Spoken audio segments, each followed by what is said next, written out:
어쩌면 우리들의 관심은 기적이 있을지 몰라요. 당연합니다. 왜냐하면 기적이 필요하기 때문이죠. 그렇다면 어떤 기적이 있는가? 인간에겐 불가능한 것들이 예수님의 손에서 이루어진다는 것, 그것이 바로 기적이죠. 그런데 이런 기적이 의미하는 건 뭘까요? 하느님의 과시일까요? 그렇지 않습니다. 기적이라는 것은 다양하지만 그 기적은 하나입니다. 뭐냐면 하느님께서 우리를 사랑하신다는 거죠.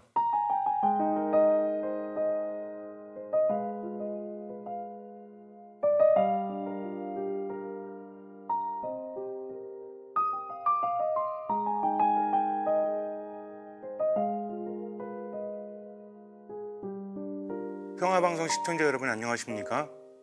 최황진 라파의 듣는 마음 듣마신부입니다. 우리가 하느님께 기도할 때 어떻게 하면 이루어질 수 있을까? 많은 신자분들이 질문하시곤 합니다. 어떻게 기도하면 하느님께서 들어주실까요? 좋은 기도는 과연 무엇일까요? 예수님께서는 말씀하십니다. 마태복음 21장에서 너희가 기도할 때 믿고 청하는 것은 무엇이든지 다 받을 것이다. 즉, 믿고 청할 때 우리는 받을 수 있을 것이라고 말씀하시는 거죠. 믿음이 중요합니다. 그런데 이 믿음은 과연 무엇일까요? 이루어진다 라는 확신일까요? 물론 그것도 중요합니다. 하지만 중요한 것은 우리의 기도를 들어주시는 분이 하느님이시라는 거죠. 내가 원하는 것이 그대로 이루어진다는 확신보다는 내게 해주시는 분이 바로 하느님이시라는 것. 그래서 하느님에 대한 신뢰가 중요합니다. 즉, 하느님에 대한 믿음이 중요하다는 거죠. 그렇다면 하느님에 대한 믿음은 어떻게 생겨날까요? 우리가 어떤 사람을 신뢰한다고 했을 때 왜 신뢰하죠? 그 사람을 알기 때문입니다. 즉, 믿음이라는 것은 아는 것부터 시작이 되는 겁니다. 많이 알수록 믿음도 깊어질 수밖에 없는 거죠. 그저 나는 믿습니다 라고 해서 믿음이 생겨나는 것이 아니라 하느님을 알면 알수록 믿음이 생겨날 수밖에 없다는 것입니다. 그런데 어떤 사람을 안다는 것은 과연 무슨 의미가 있을까요? 그 사람의 이름이라든지 나이라든지 성별이라든지 그런 것들을 아는 것도 중요하지만 더욱더 중요한 것은 그 사람과 나의 관계입니다. 즉, 지식적인 알미 아니라 관계적인 알미 중요하다는 거죠. 어떤 사람이 나이가 어떻든 성별이 어떻든 직업이 어떻든 그게 중요한 게 아니잖아요. 나하고의 어떤 관계냐? 이게 중요하지 않겠습니까? 그래서 하느님에 대해서 안다고 했을 때 하느님의 속성이라든지 하느님의 어떤 분 이런 거를 아는 게 중요한 게 아니라 하느님과 나의 관계가 무엇인가, 나에게 있어서 하느님은 어떤 분이시고 나는 하느님에게 있어서 어떤 인간인가, 즉 나의 하느님이 중요하다는 겁니다. 어떻게 하면 하느님에 대해서 알 수 있을까요? 보통 하느님은 어떤 분이십니까? 라고 묻는다면 전지전능하시고 또 우리를 잘 아시고 우리를 사랑하시는 분, 이렇게 말하곤 합니다. 그런데 하느님에 대해서는 막연하게 내가 생각하는 것이 아니라 성경에서 우리에게 전해주는 것, 그것이 중요하죠. 구약에서의 하느님, 어쩌면 너무나 무섭고 너무나 멀게 느껴질 수도 있죠. 구약에서 하느님은 이렇게 말씀하십니다. 너희들이 잘못하면 3대까지도 벌을 받을 것이다. 잘못을 했는데 3대까지도 벌 주시는 분 무섭지 않으십니까? 탈출기 20장, 신명기 5장을 보면 그렇게 우리에게 말하고 있죠. 그런데 여기 중요한 것이 있습니다. 하느님은 잘못했을 때 3대까지 벌 주시지만 잘하면 1000대까지도 자애를 베풀어 준다고 하십니다. 즉, 내가 잘못했을 때 나의 3대까지도 벌을 주시는 분 맞죠? 그러나 내가 잘하면 1000대까지도 자애를 베푸신다. 무슨 얘기죠? 회개하고 하느님 안에 머물게 되면 하느님은 벌을 거두시고 우리에게 자애와 복을 주신다는 거죠. 이것은 훈육입니다. 부모님들이 아이들을 훈육할 때 때로는 겁을 주기도 하죠. 너 잘못하면 이렇게 한다, 저렇게 한다 라고 이야기합니다. 그런데 부모의 의도는 뭐죠? 벌을 주기 위한 것이 아니라는 거죠. 자녀가 잘못했다고 하고 행실을 고치면 부모는 벌을 주지 않습니다. 즉, 부모가 벌을 준다고 하는 것은 자녀를 위한 것이죠. 하느님은 회개를 요구하십니다. 회개란 무엇입니까? 우리가 회개했을 때 하느님께 이득이 있나요? 그렇지 않습니다. 회개하지 않으면 우린 제대로 살아갈 수 없죠. 하느님의 요구라는 것은 하느님을 위한 것이 아니라 우리를 위한 것이다. 그래서 부모의 사랑이 하느님의 사랑에 가장 가까운 거죠. 부모는 자녀에게 많은 것들을 요구하는데 결국 무엇입니까? 모든 것이 자녀를 위한 것이죠. 자녀가 달라고 해서 부모가 무조건 주지는 않습니다. 2살 아이가 엄마한테 칼을 달라고 했을 때 엄마는 주지 않아요. 아이가 원하는데 왜 주지 않죠? 그것이 위험하기 때문이죠. 그러나 아이가 나이가 들어서 칼을 사용할 수 있는 그런 자격을 갖추게 되면 엄마는 아이에게 칼을 줍니다.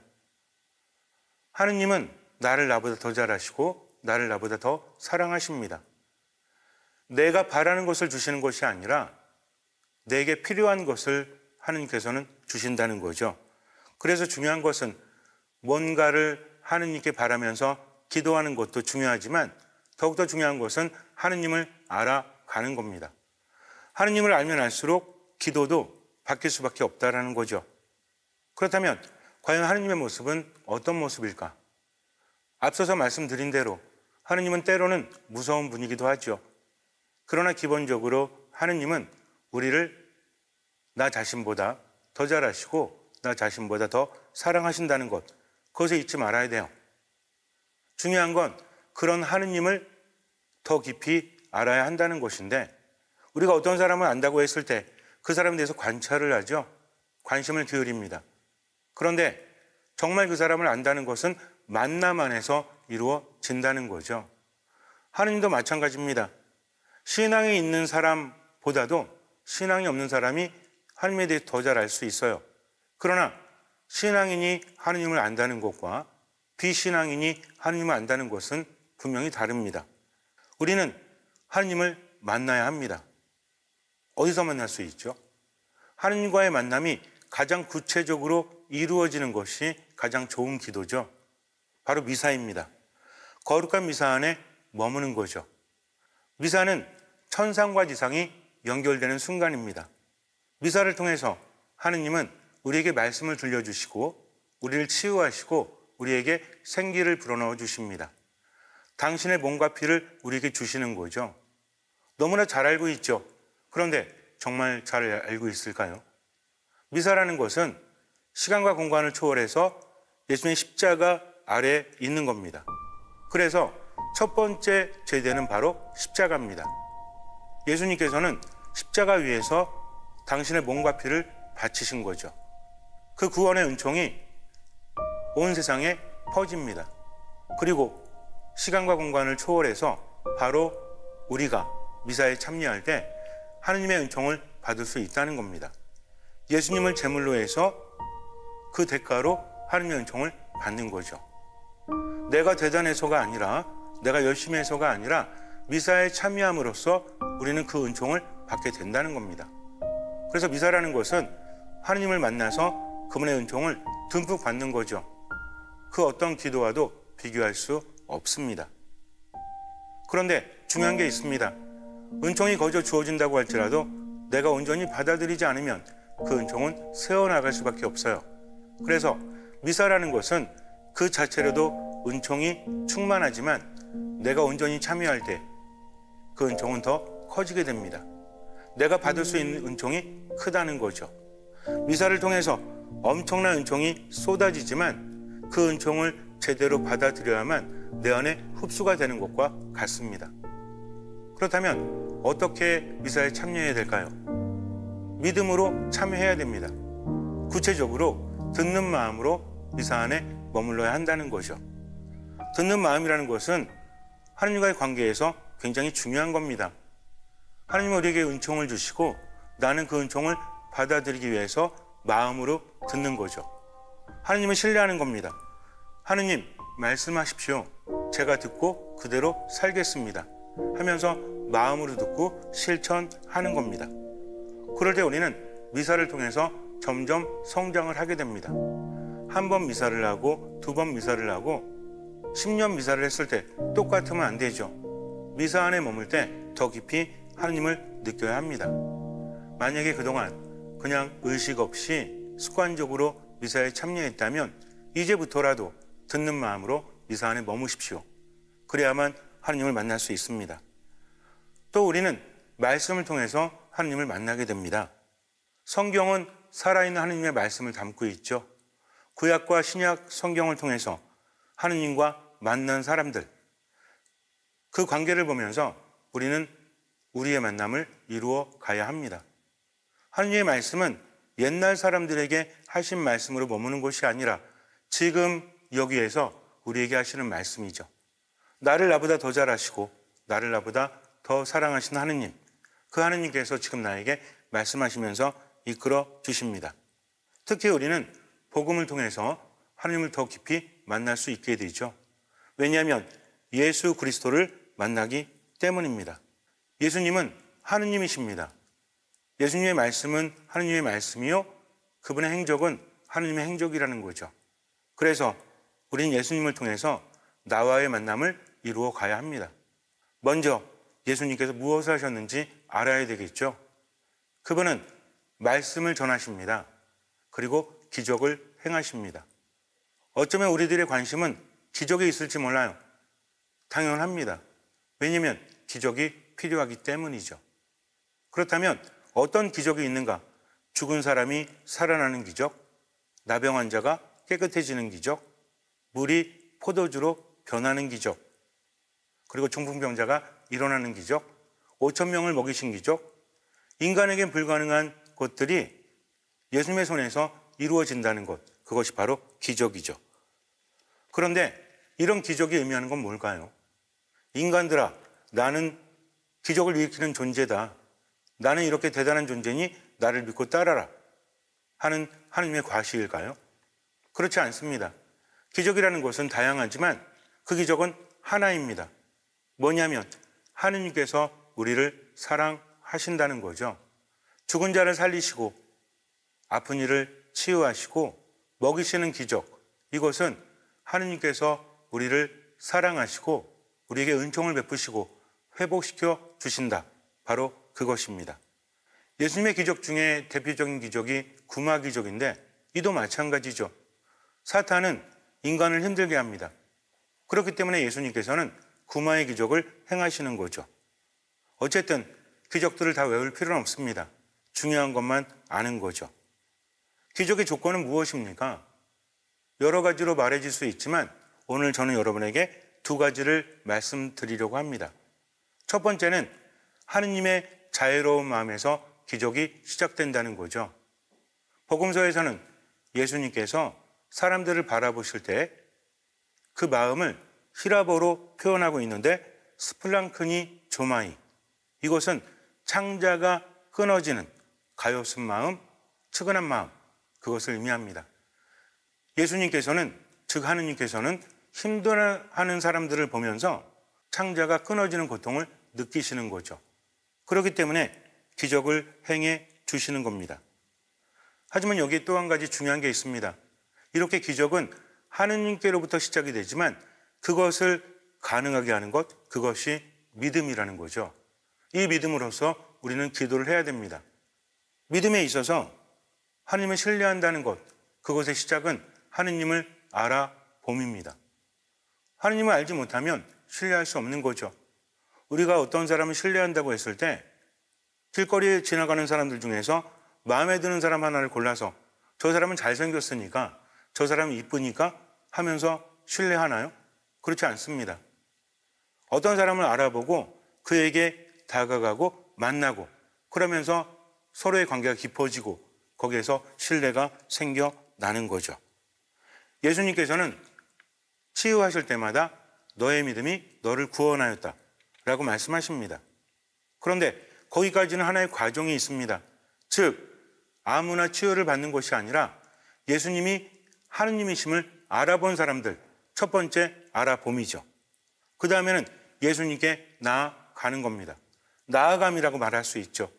그 다음에 만나는 겁니다. 알아봄, 나아감, 만남, 그리고 온전히 맡김. 그것을 통해서 기적은 일어납니다. 하요라는 여인이 있죠. 마르코복음 5장, 마테오복음 9장, 루카복음 8장, 공관복음에서 다 이야기되어지고 있는데 조금은 다릅니다.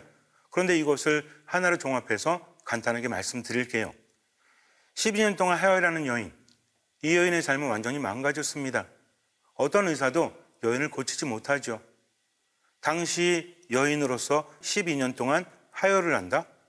이것은 삶이 완전히 피폐해되어질 수밖에 없는 그런 상황입니다. 그런데 이 여인이 예수님을 찾아갑니다. 좀 특이하죠. 그분 앞에 나서지 못합니다. 왜냐하면 이 여인은 부정한 여인이었기 때문에 예수님 앞에 함부로 나설 수 없는 거죠. 여인은 생각했을 거예요. 예수님께로부터 하나님의 힘이 나온다. 그러면 어떻게 해야 될까? 나는 부정한 여인이기 때문에 저분 앞에 나설 수 없는데, 그 여인이 선택한 것은 예수님의 옷자락을 만지는 것이었습니다. 왜냐하면 그분께로부터 기적의 힘이 나와서 자신을 치유할 수 있었다고 믿었던 거죠. 바로 이것이 믿음이죠. 중요한 건 뭐냐면 예수님이 하느님, 그분께로부터 기적의 힘이 나온다는 것을 알아보았다는 겁니다. 그 다음에 나아감은 그 여인의 처지에 맞게 개인적으로 하는 거죠. 본인이 생각하는 최선을 다한 겁니다. 부정하기 때문에 앞에 나서진 못하지만 그분께로부터 기적의 힘이 나오니까 옷자락을 만진 거죠.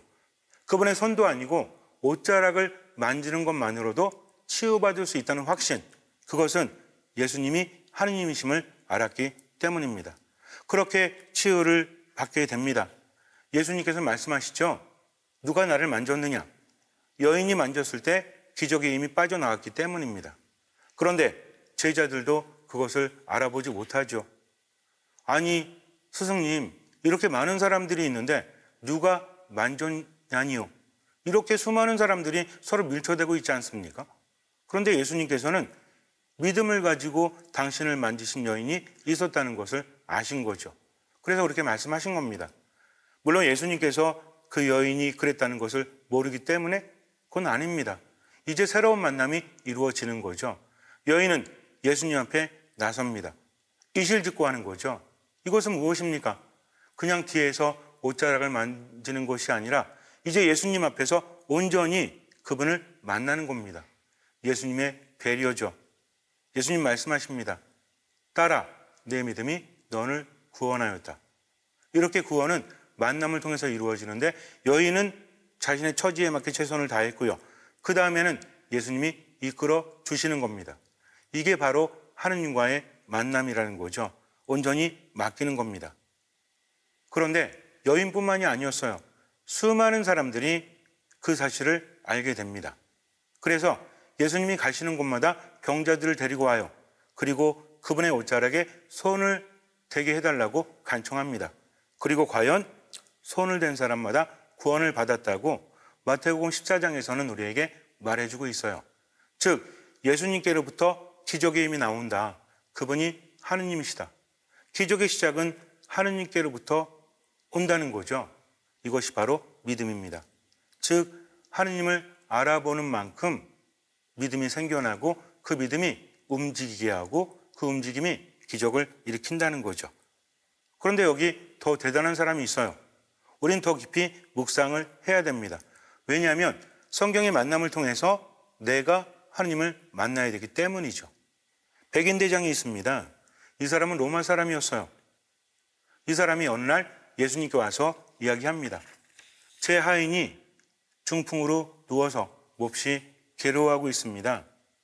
주님, 제 하인을 고쳐주십시오. 예수님께서 말씀하십니다. 내가 가서 그를 고쳐주마. 그런데 여기에서 아주 기가 막힌 정말 대단한 신앙 고백이 나옵니다. 백인 대장은 말합니다.